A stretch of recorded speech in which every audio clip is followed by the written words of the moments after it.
Today we're going to first be talking about the world of the late Bronze Age. We already talked about last time how in the period from roughly about 1600 to about 1200, 1100 BC, so a period of about 500 years or so, known as the late Bronze Age. It was a period when all the lands of the western or the eastern Mediterranean Sea and the Middle East. So we're talking about what is today places like Turkey, Syria, Egypt, Iraq, Jordan, and also you can include Greece as well. All these areas in these lands that many of them border the eastern Mediterranean Sea, they all were experiencing a time of great economic prosperity, of trade, and of apparently strong population growth. It was a very prosperous time in the history of that particular part of the world. And it was at this time that Egypt, under the New Kingdom, Egypt was the mightiest country in the world at that time, the great superpower of the day. Now, this was a time when there was a great deal of interaction, and we see a lot of commonalities in terms of religion, in terms of economic systems. They all had that kind of palace system we've discussed already that we first saw in ancient Sumeria, where the palace or the temple serves as a kind of an economic and political center and place where goods are collected and redistributed. And they all were engaged in diplomatic relations with one another. Akkadian cuneiform was the diplomatic language of the day. Even Egyptians wrote, when they wrote letters to other monarchs, wrote them in Akkadian cuneiform. So there was, and the aims of war were very similar. So when nations went to war with their Bronze Age armies, it was about winning economic rights, trade privileges, or mainly about collecting tribute from subject states. But at the same time, if you were to do a survey of all the different civilizations of the late Bronze Age, you'd find that each civilization had its own very unique aspects. So you had this situation where you had a lot of interaction, a lot of commonality, but at the same time you had very distinct civilizations in place in each of the different areas of the late Bronze Age world. Now, we're going to talk about these different countries. We're going to begin with looking at Egypt in the late Bronze Age. And then we're going to talk about these other great states, the Mitanni, the Hittites, the Mycenaeans and the Noans over in the Aegean area. We're going to talk about all these different civilizations and look at their unique aspects and their commonalities with other late Bronze Age civilizations. But what happened at the end of the late Bronze Age was beginning around 1200 BC, and for about a century or so, or maybe a little more than a century, all chaos broke loose. You had wars, you had migrations, great cities were destroyed, new peoples were on the move, coming in and settling in areas. It was a time of great turmoil. And it also corresponds with a major change in technology. Around the same time that the whole late Bronze Age world came crashing down was at the same time that iron technology was developed and being used on a larger and larger scale. And we'll talk about that. That was a big deal because the ability to take iron ore, raw iron ore, and process it into making what we would consider steel, making iron tools and weapons. That was a major technological breakthrough. And it corresponds with this time of great turmoil and war and migration. And as a result of this big major change in technology, that's why it's called the late Bronze Age, because immediately following the Bronze Age you have the early Iron Age. And what we see happening in the Iron Age is that in the ancient civilizations of the Near East, there emerged on the ruins of those late Bronze Age world, there emerged a series of great empires. And we're going to be talking about these empires. You had the Assyrians, you had the Neo-Babylonians or Chaldeans, you had the Persians. So you see the succession of great, powerful empires dominating the Near East during the Iron Age. Now the Iron Age is also important because we see the emergence of ancient Israel. And Israel was never a great power. It was never one of the dominant powers of the ancient world, militarily or economically, like Assyria or Persia or Babylon. But it's very important in world history because the religious beliefs of the ancient Israelites were the basis of two of the largest religions in the world today. Both Islam and Christianity take their fundamental beliefs from the ancient religion of the ancient Israelites. So even though they're not a big part economically or politically or militarily in the history of the ancient Bronze or the ancient Iron Age, ancient Israel is important to study because of their legacy, of their religious legacy, and the fact that the Bible, the Old Testament, that is the literature that comes out of ancient Israel, has been very influential in shaping the world we live in, whether you're Muslim or Christian or Jewish. So those are some of the things we're going to try to get to today and probably finish up on Wednesday. All right, so we're going to begin by looking at Egypt. Now, we already talked about how Egypt was one of the great powers of the late Bronze Age, and they had their great army of chariots that was unsurpassed in the ancient world. And we talked about Egypt had its own kind of unique aspects, the Pharaoh being so powerful, being a god ruler. We talked about Hatshepsut and Thutmose III. I wanted to spend a little time talking about a very interesting king, Pharaoh, known to history as Akhenaten. He lived about 1350 BC. He was of the same dynasty of Hatshepsut and Thutmose III. He was of the 18th dynasty of pharaohs. The 18th dynasty was kind of the dynasty of pharaohs that were the predominant dynasty during the New Kingdom in Egyptian history. And now, the thing about Akhenaten was that he decided to initiate a major change in Egyptian life. He declared that all the other Egyptian gods should not be worshipped, that there's only one God that ought to be worshipped. And his name was Aton. And no other gods needed to be worshipped. There's only one God, and that God was Aton. Now, Aton wasn't the sun god per se. He was the god of everything, but the sun was his symbol. The sun disk, the sun in the sky, was the symbol of Aton. And now what he did basically was declare that all the other temples in Egypt, all those temples with all their wealth, now belonged to Aton. He was the only god that was to be worshipped. And he even changed his name. His original name was Amen-Nemhat, which comes from the word Ammon, the god Ammon. And he changed his name to reflect his new religious beliefs to Akhenaten. You noticed he put Aton in his name. He was the beloved of Aton. And he also decided to move the capital from Thebes, that was so closely linked to the worship of Amun-Ra, the old god, and he decided to build a whole new capital for Egypt. It was built in between the north and the south, in the middle part of Egypt, and it was the city of Aton, of course, and today it's the site of Amarna, and archaeologists have found this city. Now, it's a city it was a huge city with huge temples to Aton, a huge palace, but it was never complete. It went, by the time Akhenaten died, and when he died, the city was abandoned, and the city was never finished. So it was this big unfinished project. So obviously he put a great deal of time into this project of shutting down all the temples, dedicating all the temples to one God, and this would be the first case of a state-sponsored monotheism that we know in world history.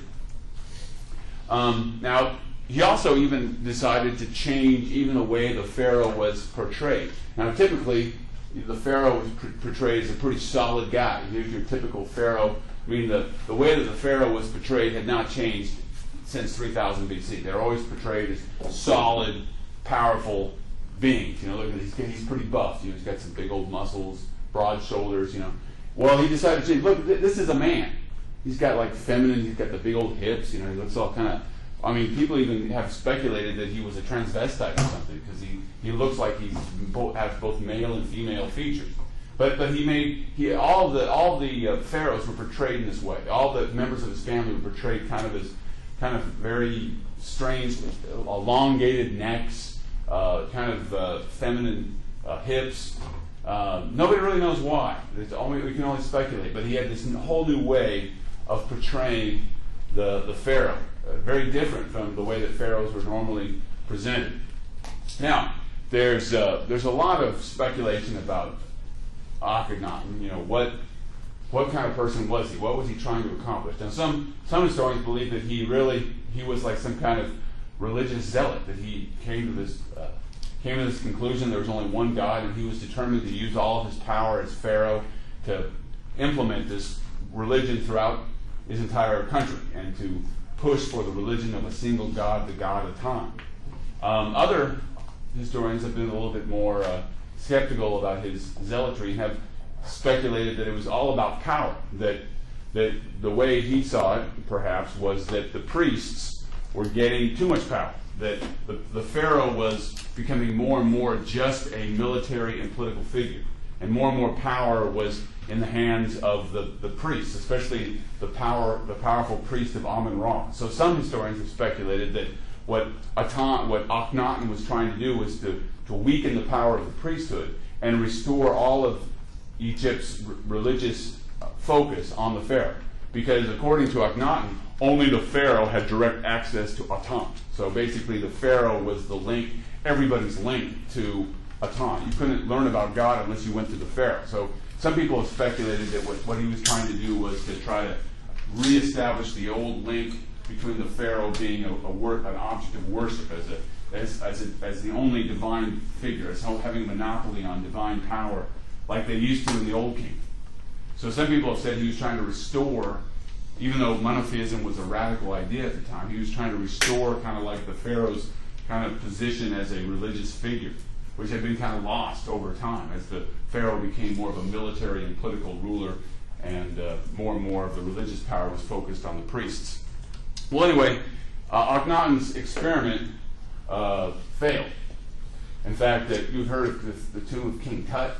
There's always been a lot of speculation, but now people think that King Tut was actually the son of Akhenaten, and that at some point in his reign, the whole religion was dumped, and he changed his name to Tutankhamun.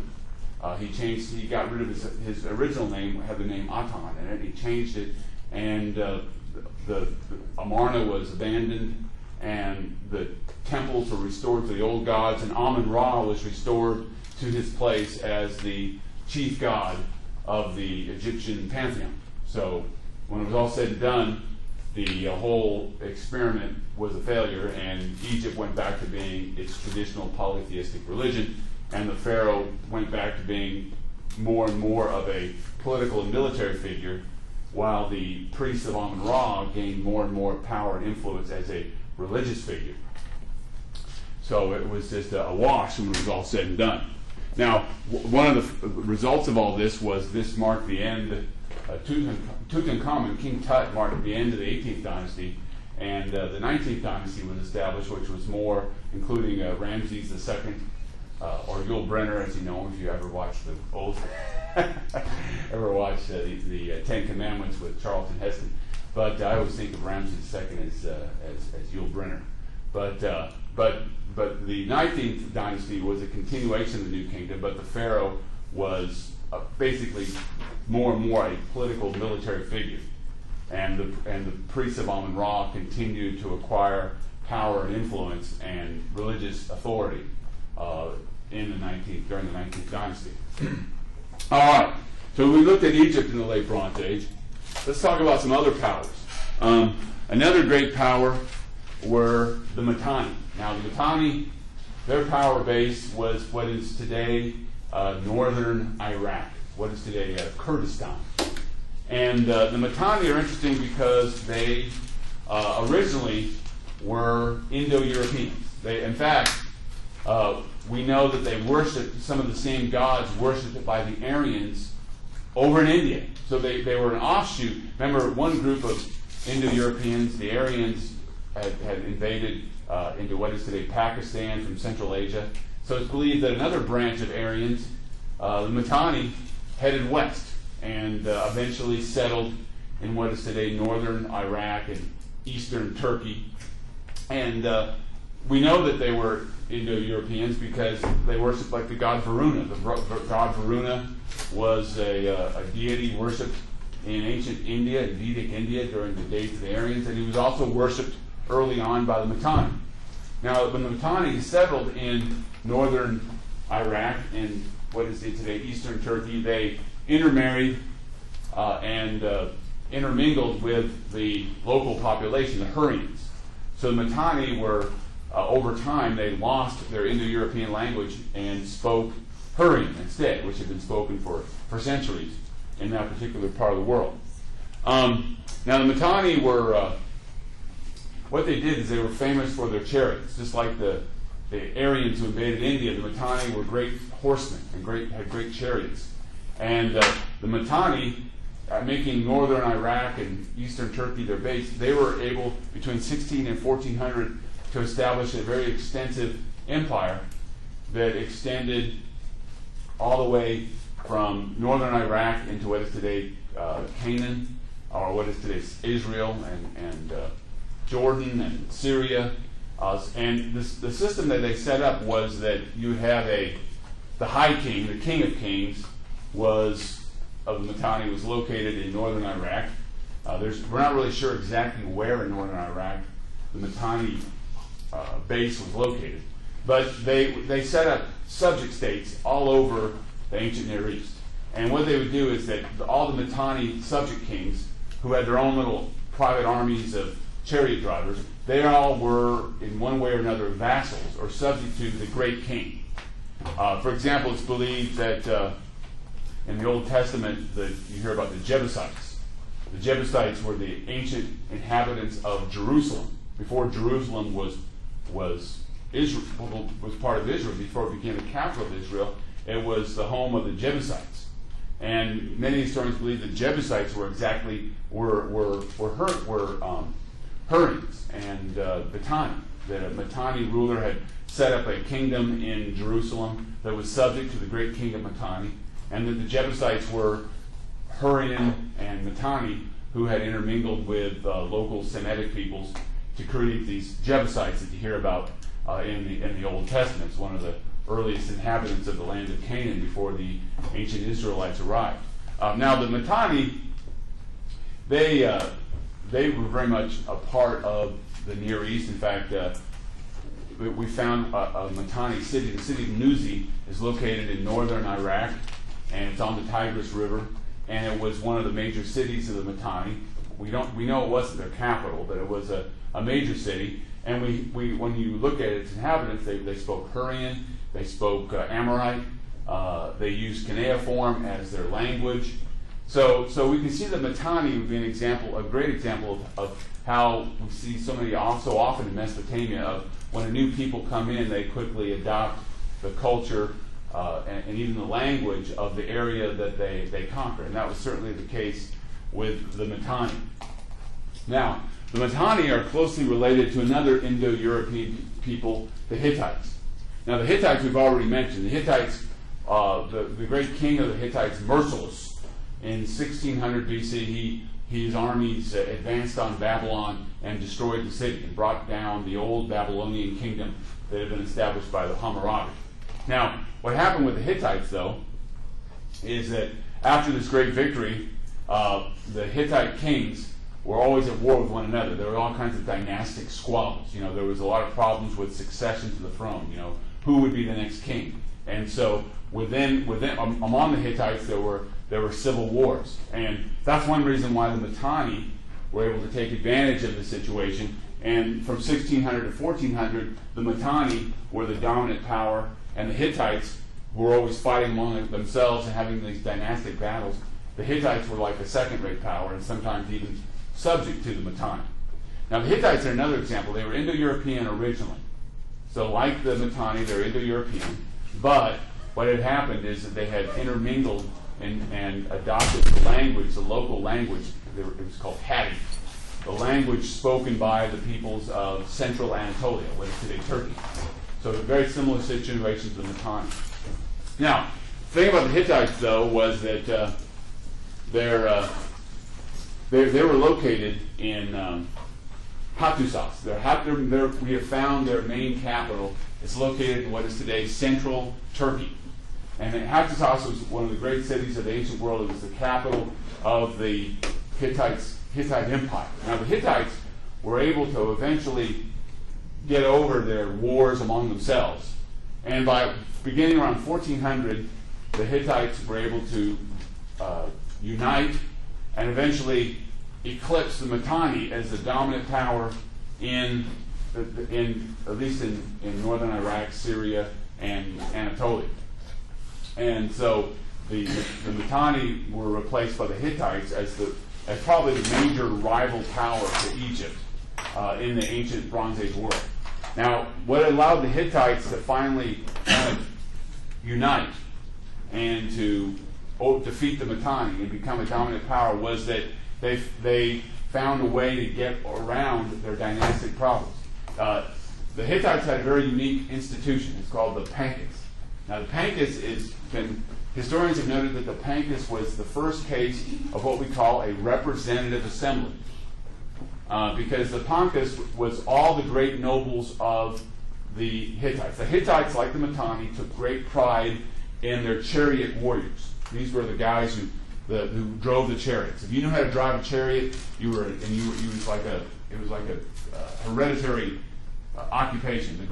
They were like the knights of medieval Europe. The Mitanni and the Hittite chariot drivers were the great nobles and the great warriors of their day. And the Pancus was when the king would call an assembly of all the nobles and all the great warriors. And beginning around 1400 or so, what the Pancus did was one of the kings of his name was Telepenus, I don't know if you know that, but one of the kings of the Hittites issued what some people have considered to be the first written constitution in European or world history. Basically, what it said was, okay, from now on, if we have a dynastic problem and we don't know who's going to be the next king, instead of killing each other in a civil war, we're going to let the Pancus decide. And whatever their decision is, it will be binding on us all. So basically it was going to say, hey, we're going to have dynastic succession, yes, but if there's ever a dispute, instead of waging war against each other, we're going to have a vote. And all the great nobles are going to meet in the Pancus, and they're going to decide the issue. Another thing they decided was that if a great noble and a member of the royal family was ever accused of a crime, instead of just putting the guy to death and starting another war, they were going to give that guy a trial. And the Pancus was going to serve as the jury. So instead of a king ordering one of his rivals, or maybe a member of his family or a great noble, to be executed without trial, for the first time, under this new constitution issued by a king, for the first time now you would have the assembly of warriors deciding the fate of that great individual. Now, this is not universal human rights by any means, but it did establish this idea of a right to a jury trial, at least for nobles and great men of the kingdom. And it established a representative body, even though it wasn't representative, it only represented the interests of the great nobles, the great warriors. But nonetheless, there's a big difference between a Pancus making decision and the divine pharaoh issuing the rules of the Lord. There's a big difference, right? And it was significant in world history. Now the Hittites were a people, and you look at their culture and you can see a lot of commonalities with other ancient Bronze Age kingdoms. Hattusas had a great palace, and the palace was an economic center, just like other palaces that we've looked at, like in ancient Sumer or the great palaces of the Pharaoh in Egypt. So it was an economic center. And the Hittites had early on developed their own kind of hieroglyphic script for their language. But by the time we get to the end of the late Bronze Age, they had shifted over to using cuneiform. So cuneiform, originally used to write Sumerian, was now being used to write Hittite language, the Hittite language, And that's how we know that they spoke an Indo-European language. It was because we know how to read cuneiform. We can read and say, oh boy, this language sounds a lot like languages like French and English and German and other Indo-European languages. So the Hittites were a people who had a lot of commonalities with other peoples in the ancient world of the late Bronze Age. But we already saw, like with their institution of the Pancus, they had their own unique aspects.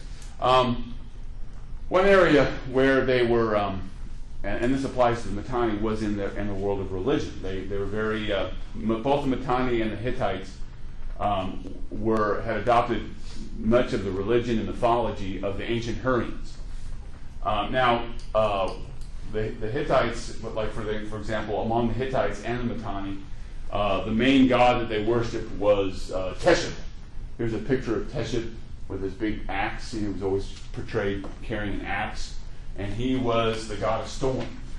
So very, very similar to Enlil or what's the dude over in Babylon? I'm having a mental block here. Anyway,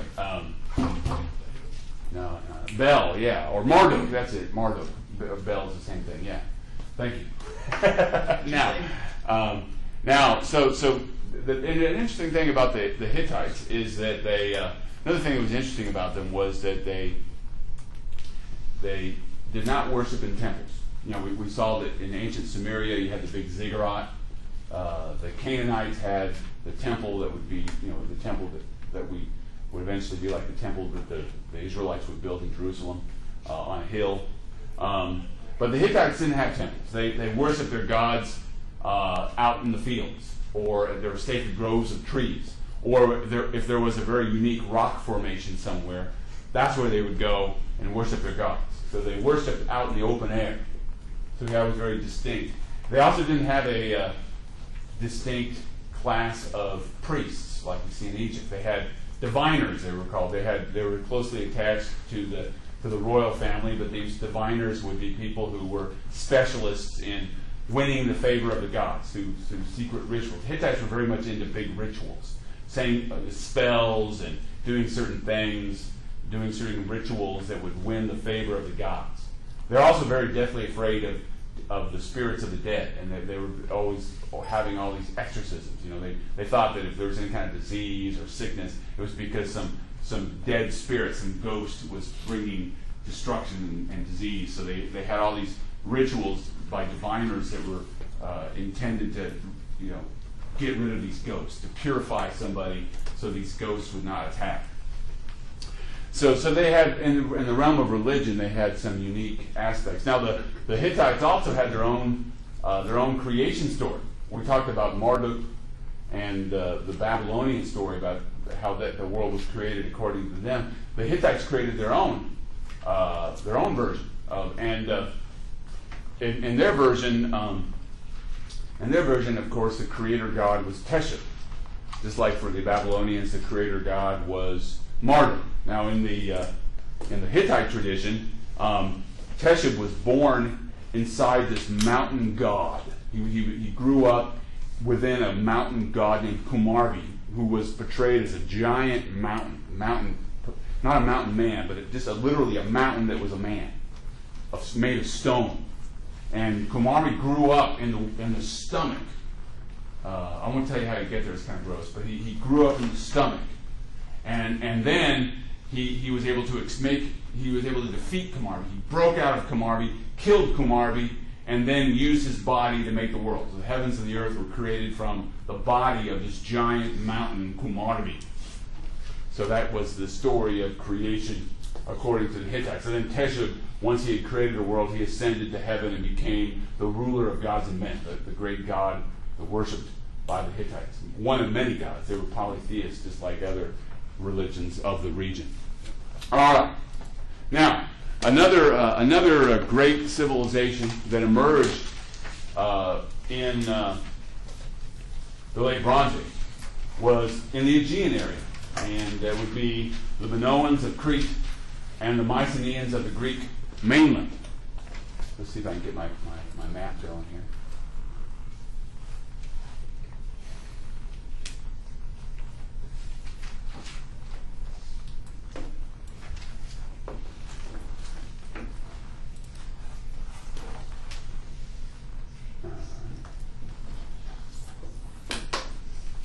All right, so this is a good map here.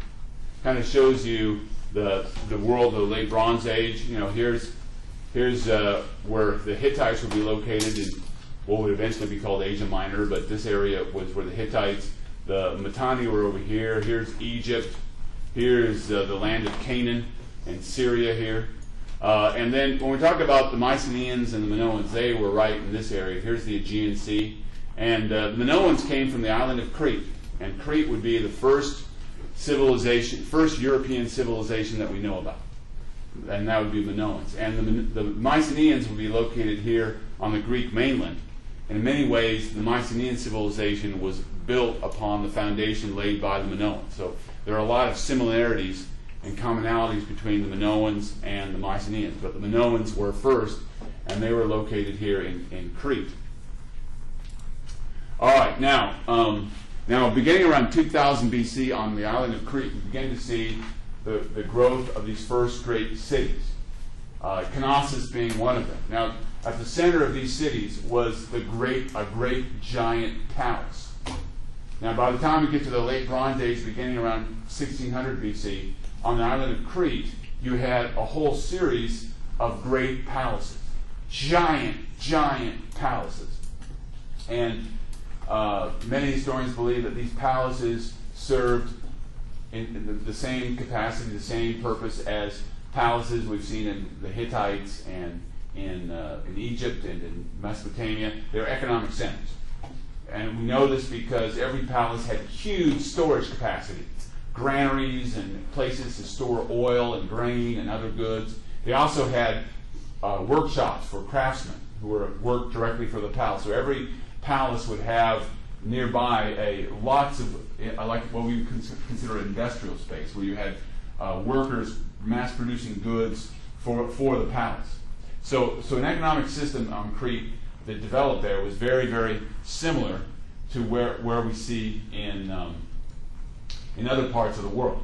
Now, the Minoans also developed their own script, their own writing system that they used to keep records, and they kept their records on clay tablets, or on pots. So they used seals to mark their goods on their pottery, and they used clay tablets to keep records. So just like we saw among the ancient Sumerians, you must have had scribes in place to keep track of all the records, to keep track of who was paying what in taxes and kind, and what payments were being made to various employees of the palace. And now this script is called Linear A, for lack of a better name. That's what the archaeologists called it. And we don't really know yet what Linear A, what language it was. It has not been deciphered. Now, many people have noticed that Linear A has many similarities to the early script used by the Hittites. So there's some speculation that the language spoken among the Minoans had some relationship to that spoken in Turkey, among the Hittites. But we don't know. That's speculation. It hasn't been. There's no consensus as of yet. Now, the Greeks later in time, the Greeks who lived later on in history, they like to tell stories, myths about the gods and about the heroes, and the Greeks told stories about Crete and about a king named Minos. We get the word Minoan from King Minos. And now the stories about King Minos that the Greeks told show that a lot of times myths that a lot of times when you think of myth, you think, oh, that's just a made-up story. But a lot of times sometimes myths tell us a lot about history. Because they're a way of remembering something that happened many, many years ago. And they're stories that are passed down from generation to generation. It's kind of like, anybody ever played telephone? Where you tell somebody, whisper somebody's ear, and then the person at the end tells it, and it's usually what you find out is what comes out at the end is like completely distorted from the way it was at the beginning. And some people say, but maybe that's how myths work, that a true story that is told and from generation to generation, by the time it gets to 4, 5, 6, 7, 8, 9, 10 generations, it's completely changed and becomes something completely different. And I just want to show you an example. Now, according to the myths that the Greeks told, Minos was the son of Zeus, so he was the son of a god. Zeus was the main god worshipped by the Greeks. And the story of his birth was pretty miraculous. What happened was that Zeus fell in love with this maiden from Phoenicia, in what is today near Syria, what is today Lebanon. Fell in love with her, and he came to her as a giant bull. He came into, and so she thought it was this pretty bull. And so she started putting flowers in the bowl, and she said, I think I'm going to get on the bull. The bull's so nice. And so she gets on the bull. Well, as soon as she gets on the bull, shoots off and transports her all the way to the island of Crete, where they have relations, and then she gives birth to the son Minos. And so Minos was the son of Zeus in the form of a bull. And now, there's a lot of bull motifs in Crete. The palaces of Knossos are covered with beautiful frescoes, which show a lot of bull imagery. Scenes of people riding bulls. It's thought that every palace had, at the center of a palace, a giant courtyard where young people would ride bulls. And it was like a form of bullfighting. And so here again, you see the links here? So we find these archaeologists find frescoes, bull horns everywhere. Everywhere you go on Knossos, the palace is decorated with bull motifs. Giant horns, like horns of a bull, paintings of bulls, statues of bulls. There's a lot of bulls going on in ancient Knossos. And then we have a myth that the Minos, the king of Crete, was born from Zeus in the form of a bull. Now it gets better. The Greeks told the story that how Minos had built this giant structure called the labyrinth. And in the labyrinth, there was a minotaur, a half man, half bull. Now the story was that Minos had offended the god Poseidon, or offended some god. So Minos' wife had fallen in love with a bull and had relations with it. And the result was the minotaur, half man, half bull, a monster. And Minos didn't know what to do with this monster, so he stuck it in this huge labyrinth. And now, at one point, he got mad at the city of Athens on the mainland. He accused them of killing his son, so he forced them to pay this tribute, where they had to send 7 maidens and 7 young men to the labyrinth, and they'd be imprisoned in the labyrinth, and eventually they'd be killed and eaten by the Minotaur. But one day, a hero named Theseus arrived, and the hero Theseus decided to free Athens from this terrible tribute. So he volunteered to go as one of these youths to be eaten by the Minotaur. But when he got to the labyrinth, he was actually the daughter of Minos saved him. She showed him how he could use thread so he wouldn't get lost in the labyrinth, so he could find his way back out. And he made it into the labyrinth, found the Minotaur, killed the Minotaur. See, here's a picture of him killing the Minotaur, half bull, half man. And then he escaped with the king's daughter and went back to Athens and freed the city. Now, these stories, the story of young people being forced to be eaten by a bull, that sounds a lot like all these images we have from the frescoes of Knossos showing young people fighting bulls. So there seems to be some kind of connection there.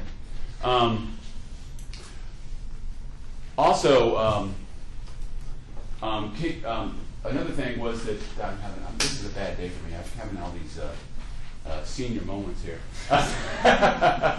Well, I was going to tell you something, man. I guess got to start following my notes again. But anyway, where was it? Minos, the bull. Oh yeah. This is another thing. The labyrinth.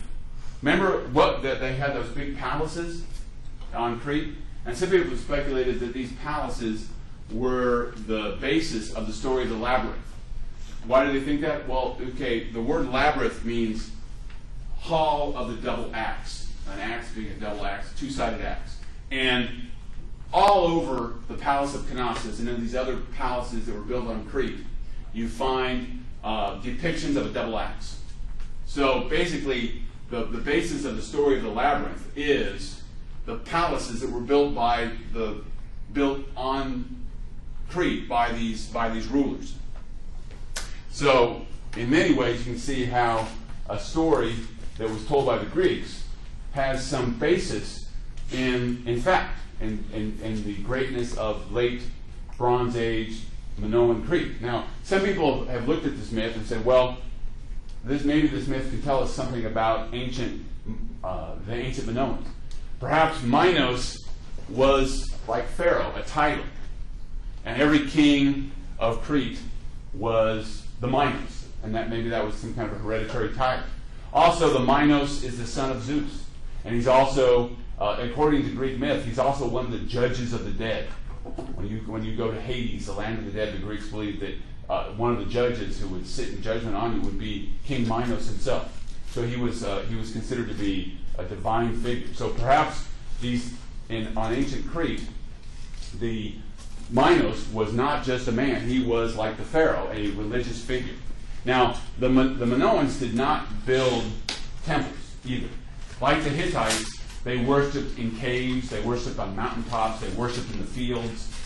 We know from their frescoes that decorated their palaces that they had priestesses and priests who offered sacrifices to the gods, on mountaintops or they found cave sanctuaries. So we know that they had this religion, but it wasn't focused on building temples, kind of like the Hittites.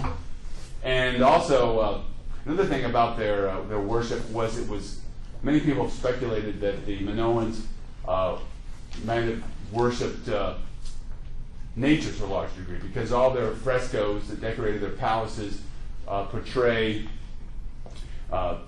sea life like octopi and dolphins, and there's a lot of focus on the sea and on animals and creatures of the sea. And another aspect of the Minoan religion is that the main religious figures appear to be women, in the sense that a lot of the people portrayed in the frescoes, a lot of the people are women, and one of the main goddesses they worship is called the snake goddess. It's a goddess who's always surrounded by snakes. Now this image is found a lot. This idol was worshipped and honored and revered throughout Crete because they find depictions of a woman holding snakes almost everywhere among the ancient Minoans. So it's thought that they worshipped some kind of goddess that was associated with snakes and with the earth and maybe with fertility. They worshipped a bull, obviously, a lot of bulls going on in ancient Knossos in Crete. And they had a system where they didn't build temples. They had a lot of priests and priestesses worshiping out indoors and on mountaintops and in nature. But also we know that palaces served as religious sites, that there were sanctuaries built into the palaces. So the palaces where the Minos, the king, ruled were not just places, economic and political places of power, but also places of religious worship. And so perhaps the Minos, the king, was also a priest. And we've seen that in a lot of other cultures as well, where the king is both military and religious figure.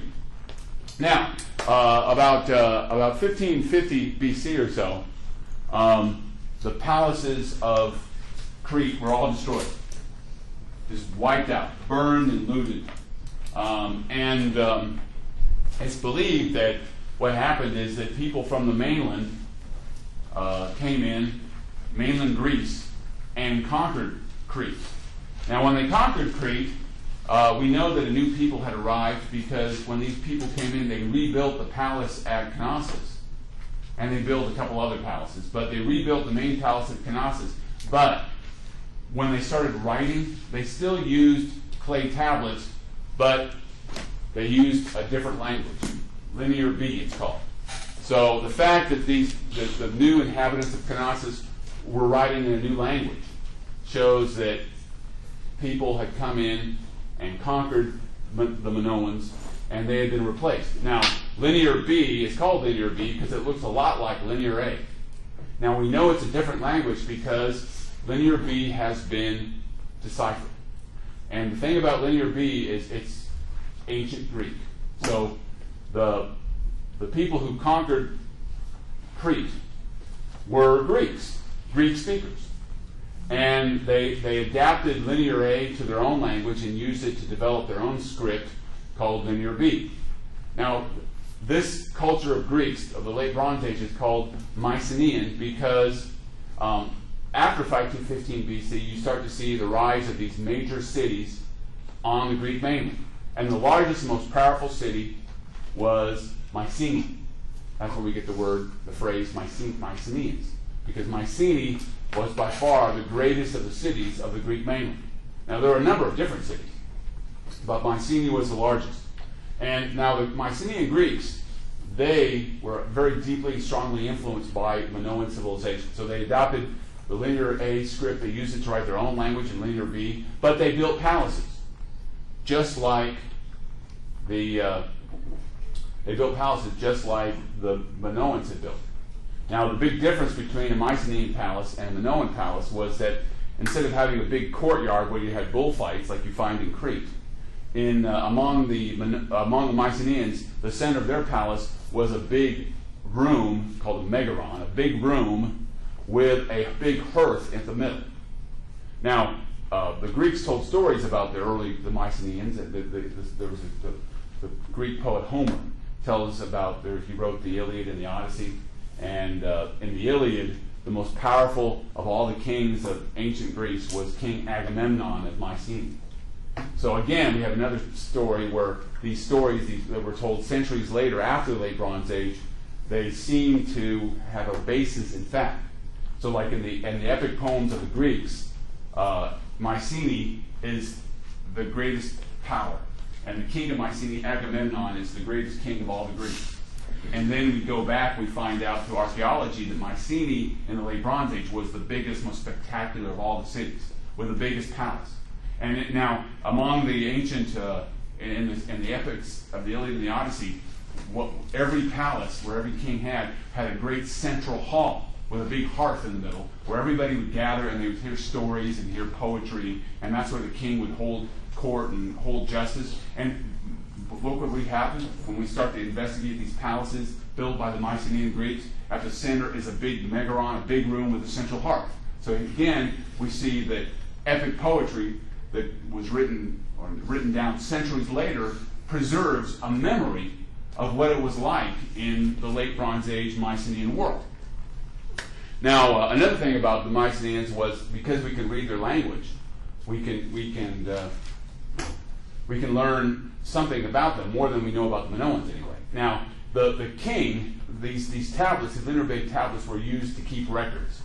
They were just like we see in other parts of the world. You had to keep accounts of what taxes were paid in kind, who was getting what payments. You know, every palace had all these granaries and storage space, and had all these craftsmen working, and so you had to pay the craftsmen and the merchants payments, and you had to have people, scribes, to keep track of everything. And in the cuneiform, in the Linear B tablets, these are clay tablets, the king is the Wanax. And the Wanax, in later Greek tradition, the word Wanax was a way to describe a god. Not a man, but a god. So it means, translated means Lord, like Lord God, Wanax. And so the fact that the Mycenaean kings were all called Wanax makes you think if there was any kind of cultural continuity, these kings must have been regarded as more than just a man. Now, according to the Greek myths, all the ancient heroes were kings who were the sons of gods. They were all had divine origins. So that seems to suggest that in the ancient Bronze Age time, these great kings who ruled over these Mycenaean cities were viewed by the populace as more than just a man, just like the Minos, just like the Pharaoh in ancient Egypt. And now the one thing different, one of the big critical differences between the Minoans and the Mycenaeans is that if you go to in the heyday of the Minoans, there was very little fortifications at all. So that would seem to suggest that the line of Crete was united by one king, that all these palaces were, maybe there was a confederation of kings that were linked together, or that you had one overall king over all of Crete. And there's a tradition that the king of Crete had a great fleet. And we have evidence that the Minoans were great sailors, and they traded all over the Aegean. We found Minoan ports of call and trading posts all over the Aegean. So the Minoans, they prided themselves on their fleet, and they were united under a single ruler, it appears. But when you look at the Mycenaeans, every Mycenaean city was surrounded by massive, giant walls. Like, here are the walls of Mycenae. This is the great gate into Mycenae. These walls, I mean, a man is like this tall. I mean, these are huge, giant stone gates and walls. And the fact that every major Mycenaean city had major walls and fortifications suggests that what was life like in mainland Greece? You build walls for what reason? Keep people out. Keep people out. Protect, self-defense.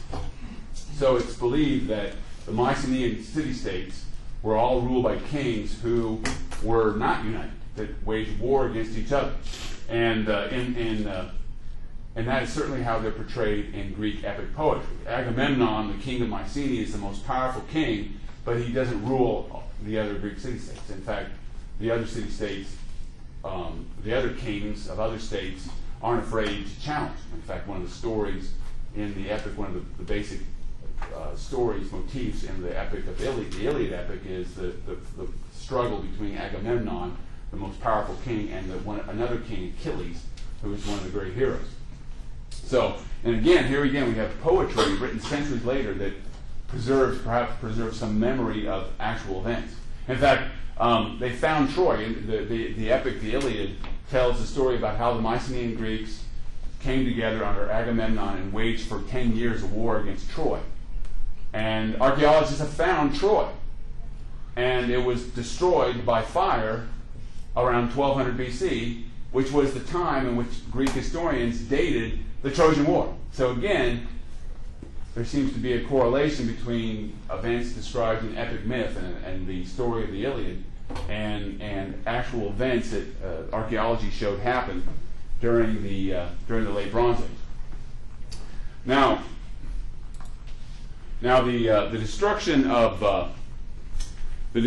of Troy around 1200 BC marks the beginning of a period of a lot of wars and chaos in the late Bronze Age world.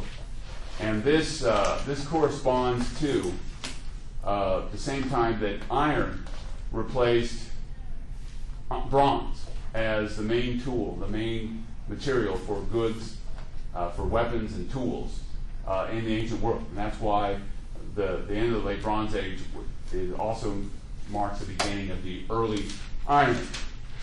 All right. So what I want to do now is take a little break.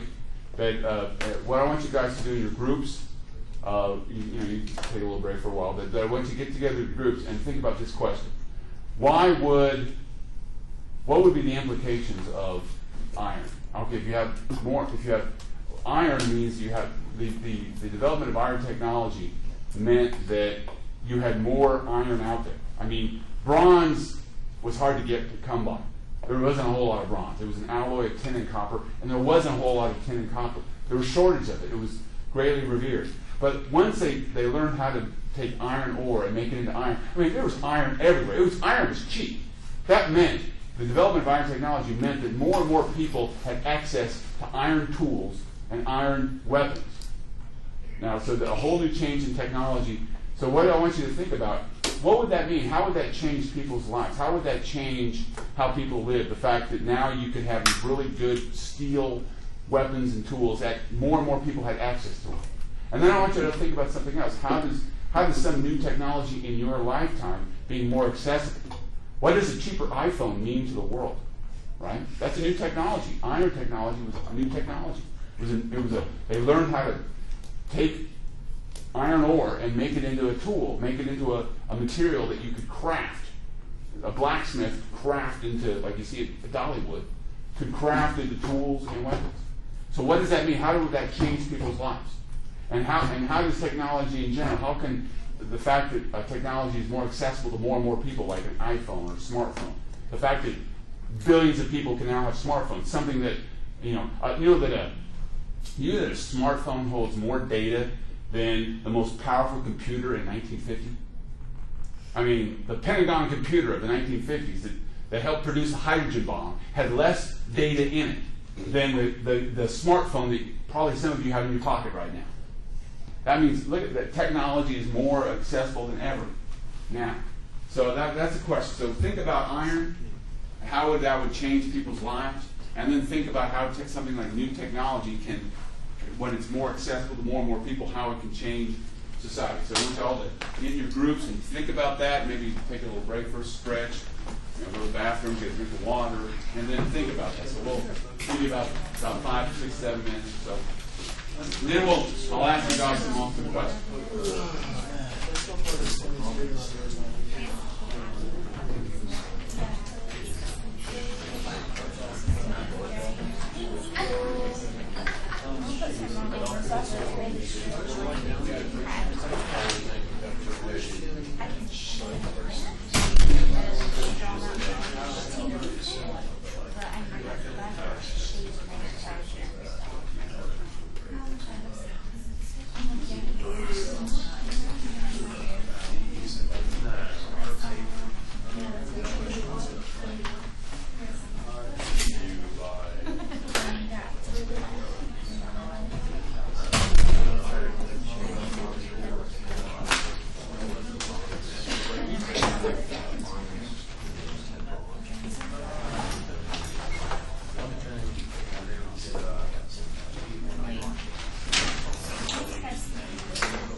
You all water yourself?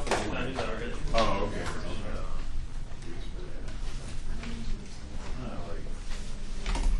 How you doing? I you guys do some more decoration? Oh, okay.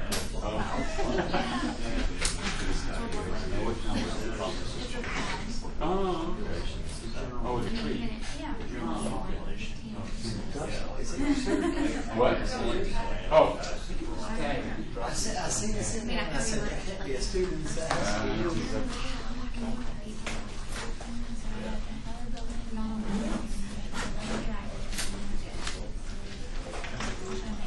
How you doing? You ready for more? Oh, okay. All right.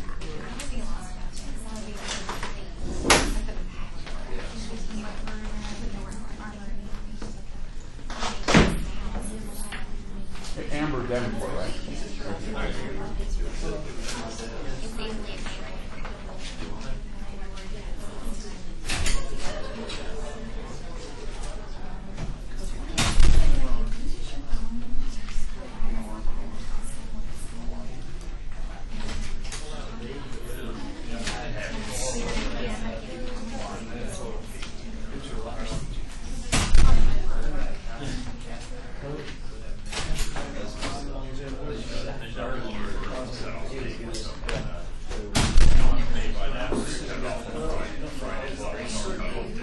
Have you heard from Bob? He said he was going to Bob on Wednesday. See, he wasn't here for last Wednesday. Yeah.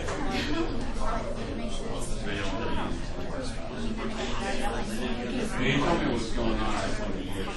Well, yeah, I had a problem. I can show her my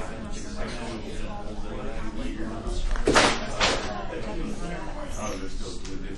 They haven't get any yet.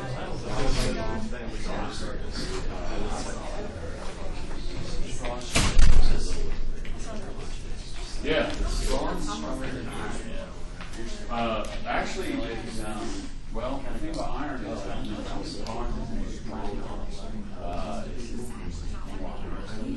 iron ore is going to do a lot more. Well, they want to use it.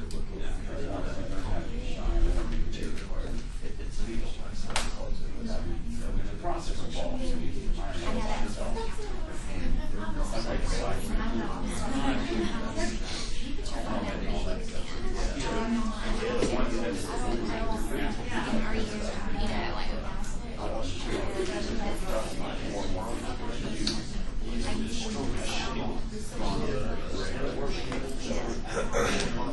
more talent to use iron than bronze. Yeah, really. How y'all doing? No, horses weren't invented until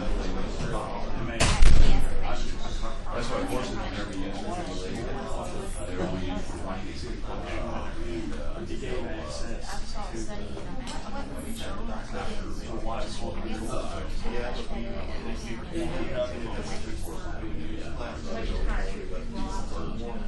used to use oxen actually for wagon horses.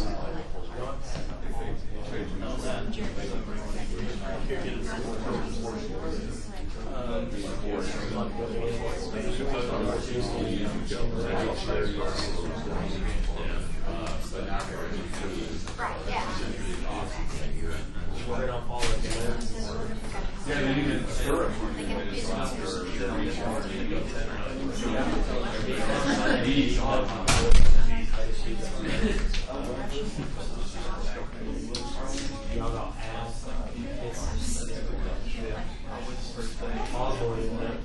Hey, all doing today, you guys?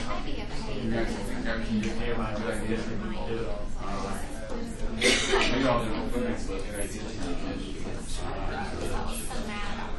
all right, guys. Let's see what you guys got. What would be like if we talked about iron being introduced at the end of the Late Bronze Age?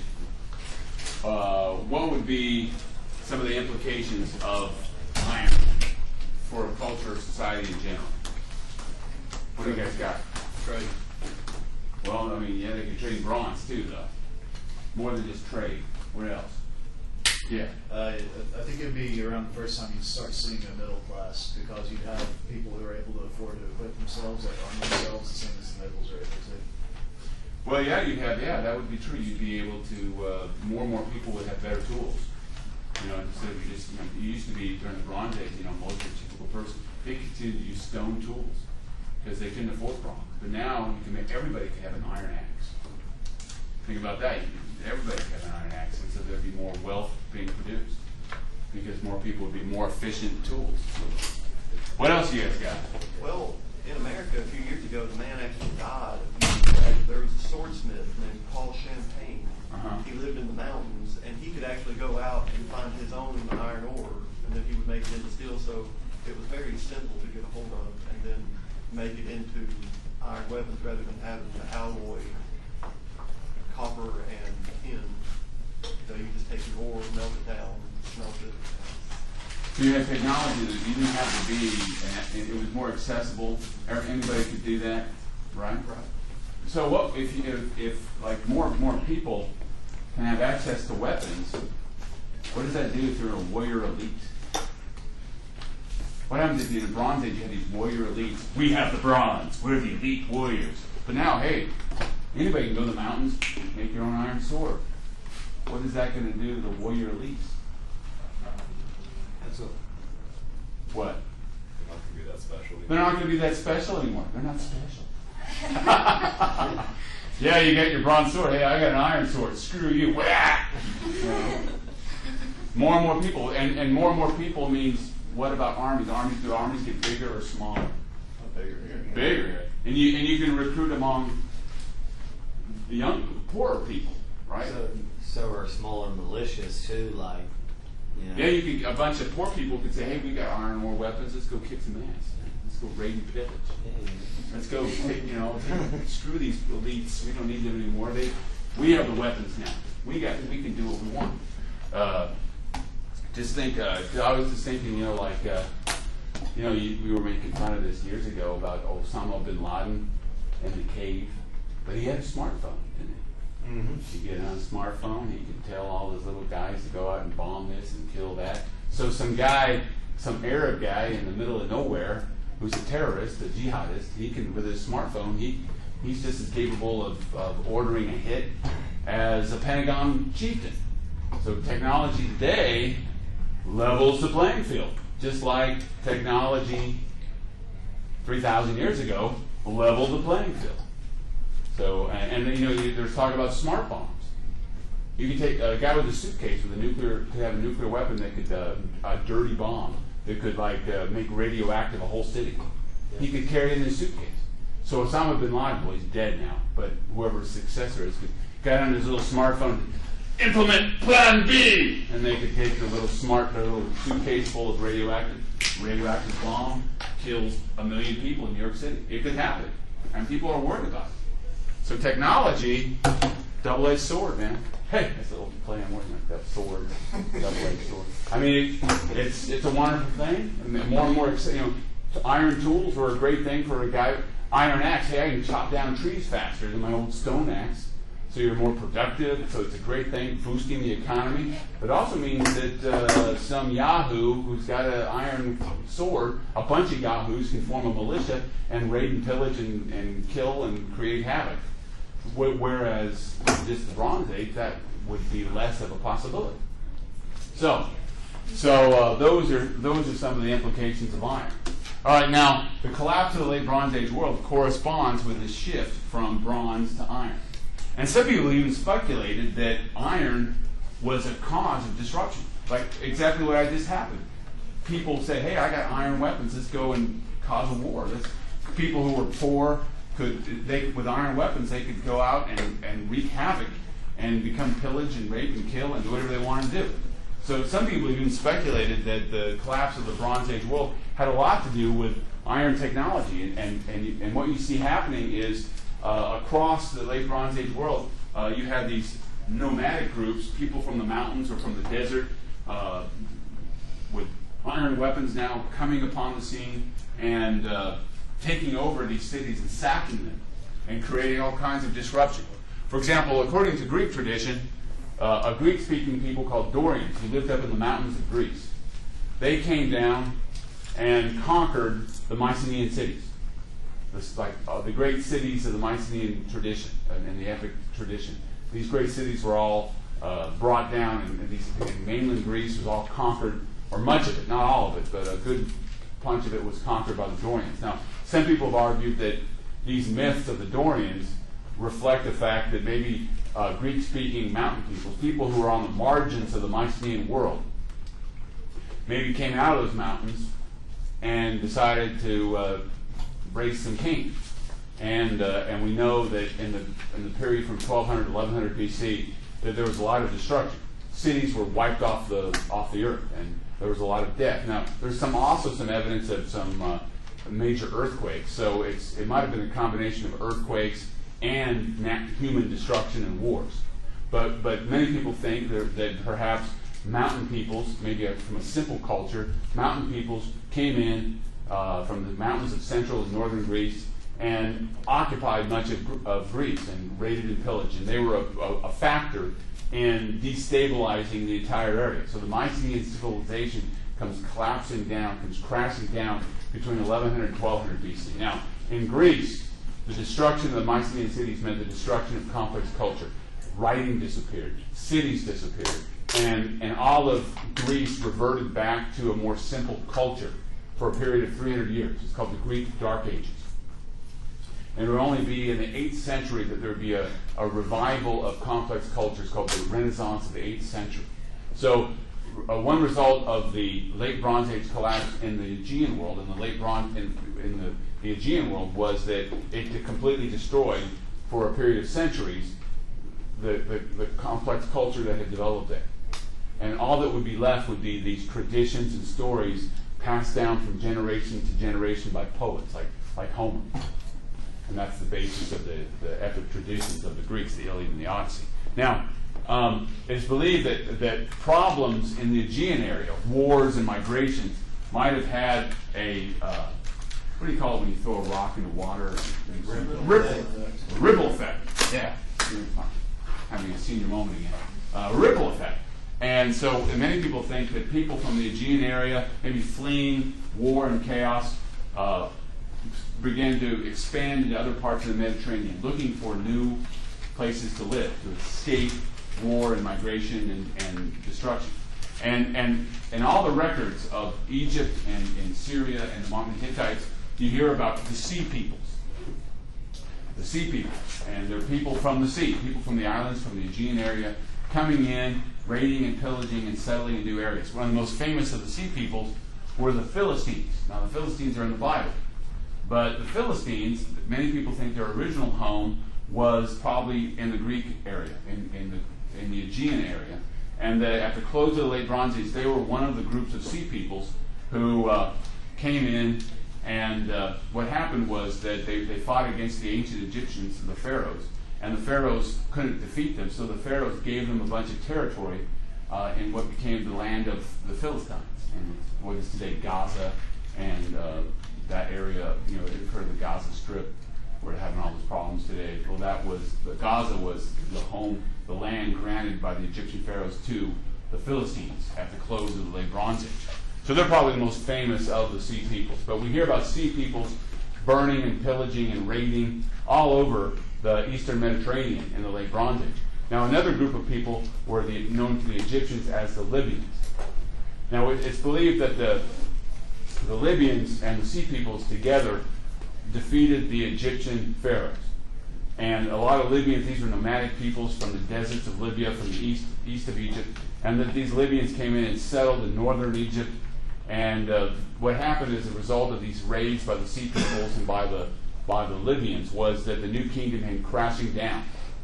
And for the next several centuries, Egypt would be disunited. So one of the casualties of these migrations and wars was the new kingdom of Egypt. They fell victim to raids by sea peoples and by Libyan tribesmen to the east. Now it's believed that the Hittites may have also played a role in destroying the Hittite power in the eastern Mediterranean, but also we see a migration of people from the Balkans.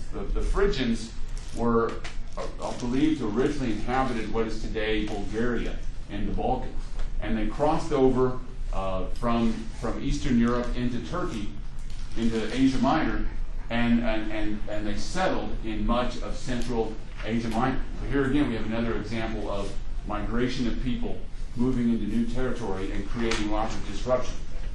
Now, another group of people we hear about were the Aramaeans. So the Aramaeans were a Semitic people, like the Amorites, like the Arabs of today. They were Semitic people. And Aramaean means literally wanderers. So the Aramaeans were originally, they were nomadic horsemen, and they raised herds. They were nomadic people living on the outskirts of the Mesopotamia, living out in the deserts on the outskirts of Syria and Mesopotamia. And at the close of the late Bronze Age, these Aramaic tribes were on the move. And these Aramaic tribes immigrated and settled in Syria and in Canaan and in Mesopotamia, and they settled among the people. And they settled in such large numbers that up until the time of Jesus, 2,000 years ago, Aramaic was the most common language spoken in what is in Mesopotamia and Syria and in the Holy Land. Of course. So they were originally nomadic? Yeah. Aramaean, the word Aramaean means wandering peoples. So they were actually, that means they were nomads. So what you see happening is that you see all these nomadic peoples on the move. Now, some people have postulated that another factor in the movement of all these people was climate change, because we know that at this particular time, things were actually, there was a cold streak, and there was drought. So they think that drought might have driven nomadic peoples in search of water and forage for their flocks into the more settled areas. They think cold weather might have drove people from the mountains of the Balkans and central Greece into finding new homes because of cold weather, freezing temperatures up in the mountains. So climate change, not getting warmer but getting colder, getting drier, might have been agent in creating these large migrations at the end of the late Bronze Age. Now, we got one more second and we'll get out of here. What we see happening is that, like I said, in the Aegean world, you can go to a simple culture for centuries.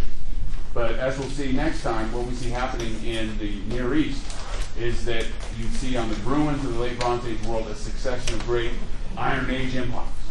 And so we'll cover that on Wednesday.